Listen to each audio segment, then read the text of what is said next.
নমস্কার বন্ধুরা, অঙ্কিতা গল্প স্টুডিওতে আপনাদের সবাইকে আরও একবার স্বাগত। হাজির হয়ে গেলাম সরজিৎ ঘোষের একটি অনবদ্য গল্প নিয়ে।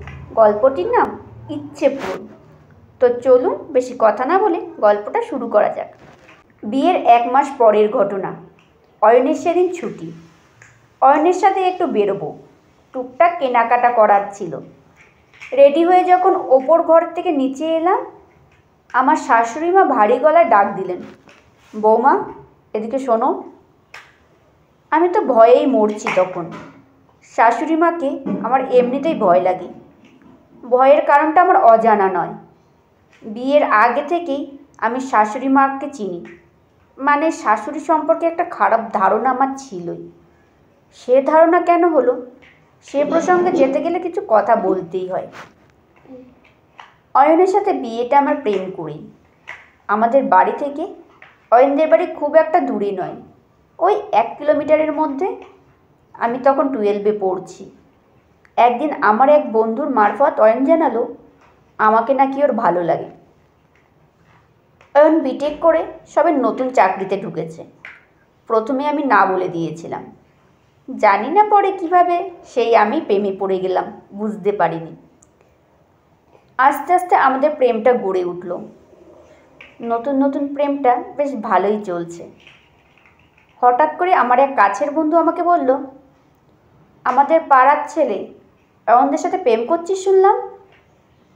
কিছু না জানার ভান করেই বললাম, তোকে কে বলল? করছিস কিনা বল, তারপরে না হয় বলছি সব। বললাম, হ্যাঁ করছি। কথাটা শুনে ও হেসে ফেলল। ওকে হাসতে দেখে বললাম, হাসছিস যে? না না এমনি, তবে বুঝে শুনে। কেন, ছেলেটা খারাপ নাকি? ছেলেটা খারাপ না, তবে ওর মা সুবিধের নয়। পাশের বাড়ি থেকে একবারটি খবর নিস, তাহলেই বুঝে যাবি। খুব ঝগড়ুটে। ওই বাড়িতে যে বউ হয়ে যাবে সে বুঝে যাবে কেমন মহিলা উনি।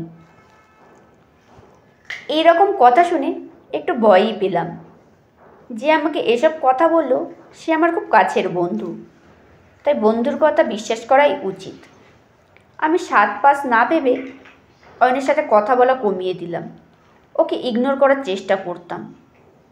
অয়ন আমাকে জিজ্ঞেস করতো, তোমার কি কিছু হয়েছে? কদিন ধরে দেখছি তুমি কেমন একটা আচরণ করছো। আমি কি কিছু ভুল করেছি? সত্যি কথাটা না বলে আমি বললাম, পড়াশোনার চাপ আছে তো তাই। আমি অয়নকে ইগনোর করলেও অয়ন কিন্তু আমাকে খুব সাপোর্ট করতো, আমাকে মনে সাহস দিত, অনেক ভালো ভালো কথা বলতো। ওর ব্যবহার আমাকে এতটা মুগ্ধ করতো, আমি যেন আর পিছিয়ে আসতে পারলাম না। আমাকেও যেন ওর খুব ভালোবাসতো সেটা বুঝতে পারতাম। আমি ওর ভালো না বেসে থাকতেই পারলাম না। তবে হ্যাঁ, ও যখন ওর মায়ের প্রশংসা করতো আমার ভালো লাগতো না সেটা। আমি এড়িয়ে গিয়ে অন্য কথা তুলতাম আর ভাবতাম বিয়ের পর ওর মায়ের সাথে কীভাবেই বা থাকবো। সে যাই হোক, আমাদের প্রেম বছর 3 চলল। আমি গ্র্যাজুয়েশন কমপ্লিট করলাম। আমার খুব ইচ্ছে চাকরি করার, নিজে প্রতিষ্ঠিত হব এমনটাই চাই। অয়ন আমাকে বলল, চাকরি পরে করবে, বিয়ের পর তো হাতে কত সময়। মা চায় খুব সাধারণ একটা মেয়ে, আর তার সাথে ছেলের বিয়েটা হোক। এমন কথা শুনে তো আমি ভীষণ রেগে গেলাম। বলেই দিলাম, তার মানে আমি চাকরি করব এটা তোমার মা চায় না, তাই তো? শোনো, আমি তোমার মাকে আমি পরোয়া করি না। রাত দিন পাশের বাড়ির লোকের সাথে ঝগড়া করলে সে এমনটাই তো বলবে, কুটিল মহিলা হলে যা হয় আর কি। রাগে 2-4 কথা অয়নকে শুনিয়েছিলাম সেদিন। অয়ন সেদিন মুখে কিছু না বললেও আমি বুঝেছিলাম ওর খারাপ লেগেছিল। মায়ের নামে কেউ নিন্দে করলে তার খারাপ লাগাটা স্বাভাবিক। অয়ন শুধু এটাই বলেছিল, বড়দের নিয়ে খারাপ কথা বলতে নেই।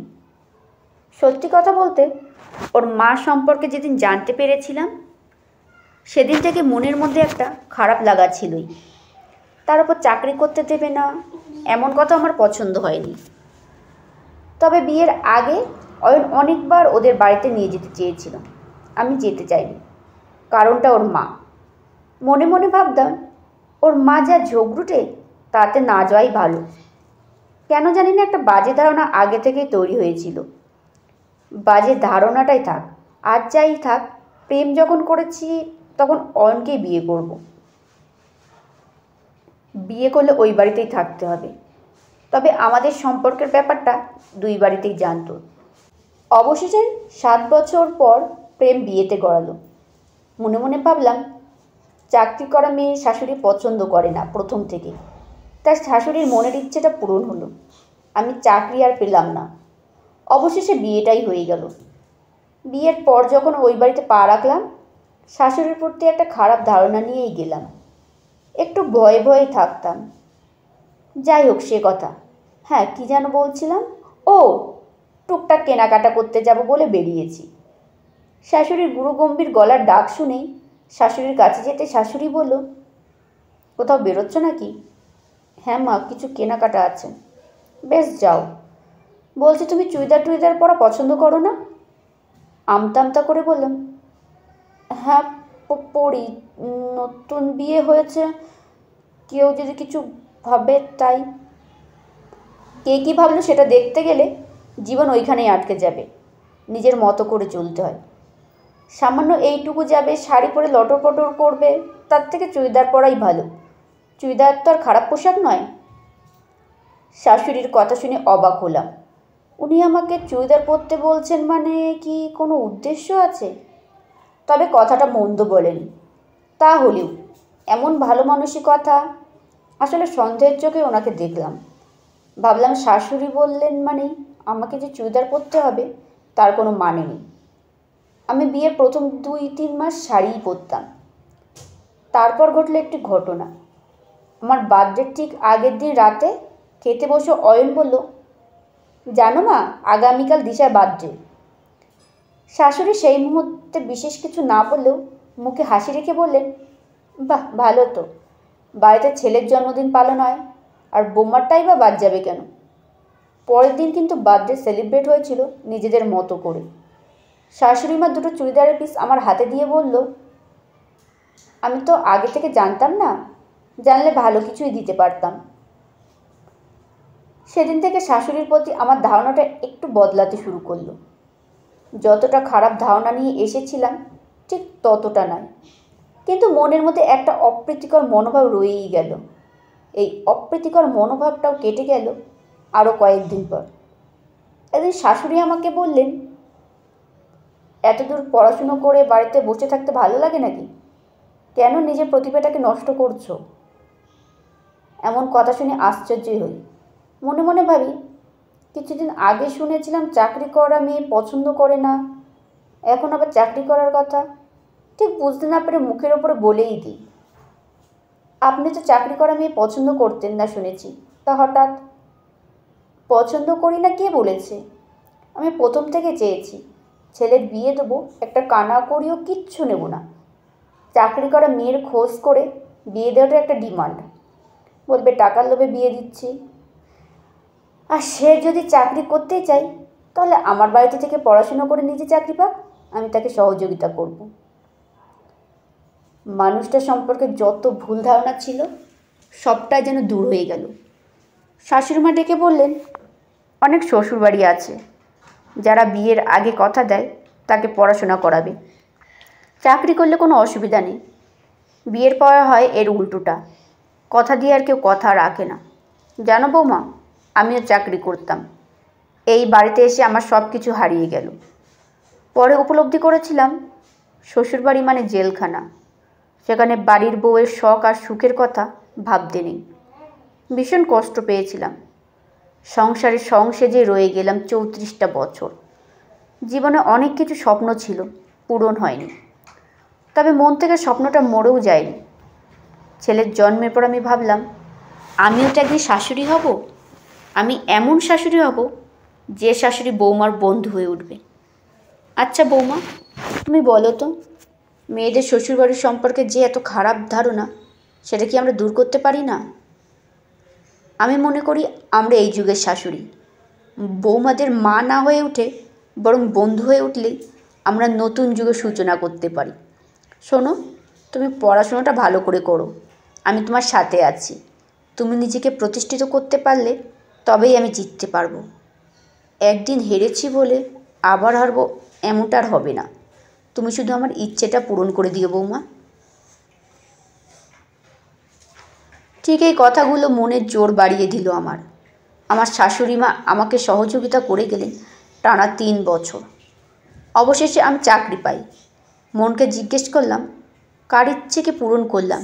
আমি করলাম নাকি আমার মনের ইচ্ছেটা শাশুড়ি মা পূরণ করে দিলেন? বুঝতে পারলাম শাশুড়ি মানুষটা খারাপ নয়, বরং ভালো মানুষ। উচিত কথা বললেন আর স্পষ্ট বক্তা।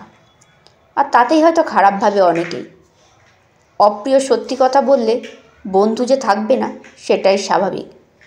আর তাতেই অনেকের কাছে খারাপ হয়ে ওঠেন। শাশুড়ি মানে খারাপ হবে এমন ধারণাটা বদলে দিলেন শাশুড়ি মা নিজেই। আসলে আমরা যখন কাউকে বিচার করি তখন বাইরে থেকে বিচার করি। বাইরের মানুষেরা তার বাইরেরটা দেখেই মন্দ কথা বলে, তারা তো ভেতরে ঢোকে না। ভেতরের মানুষটাকে চিনতে হলে তার ভেতরে থাকতে হয়। দূর থেকে দড়িকেও সাপ মনে হয়। শাশুড়ির সাথে থাকতে থাকতে বুঝলাম মানুষটা ভীষণ ভালো। নারকেলের বাইরেটা যেমন শক্ত, ভেতরটা শ্বাসে আর জলে ভরা, আমার শাশুড়ি মানুষটিও তাই। রুক্ষ শুষ্ক খোলসের আড়ালে আছে কোমল পলিমৃত্তিকা। আমি সেটা পরে চিনতে পেরেছি। বাইরের মানুষেরা শুধু বিভ্রান্তিতে ফেলে দেয়। তবে শাশুড়ির একটা কথা মেনে চলি খুব। শাশুড়ি বলেন, বাইরের লোকের কথায় কান দিও না, নিজের ভালো থাকার দায়িত্ব নিজেকেই নিতে হয়। সত্যিই তাই। আজ নিজেদেরকে নিয়ে নিজেরাই ভালো থাকি, নিজেদের দায়িত্ব নিজেরাই নিই, হাসি খুশি থাকি। মাঝে মধ্যে ছুটির দিনে শাশুড়িকে নিয়ে বেরোই, রেস্টুরেন্টে যাই, একসাথে দাঁড়িয়ে ফুচকা খাই। আর প্রতিদিন সকালে শাশুড়িকে নিয়ে মর্নিং ওয়াকে যাই। ডাক্তারবাবু শাশুড়িকে বলেছেন প্রতিদিন 30 মিনিট হাঁটতে। আমিও সঙ্গে যাই। যে মানুষটা আমার জন্য এতটা ভাবতে পারে আমাকেও ভাবতে হয় বই কি। মর্নিং ওয়াকে যাওয়ার সময় শাশুড়ি প্রথম শাড়ি পরে বেরোতেন। আমিই বললাম, শাড়ি পরে লটর পটর করার থেকে চুড়িদার পরাটাই ভালো, তাতে হাঁটতে সুবিধা। অবশ্য উনি এখন সেটাই করেন।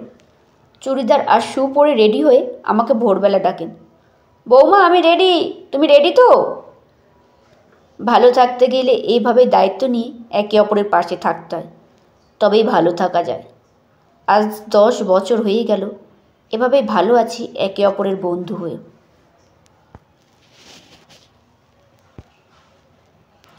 নমস্কার, শেষ হলো গল্প পাঠ। কেমন হলো কমেন্টে জানাতে ভুলবেন না।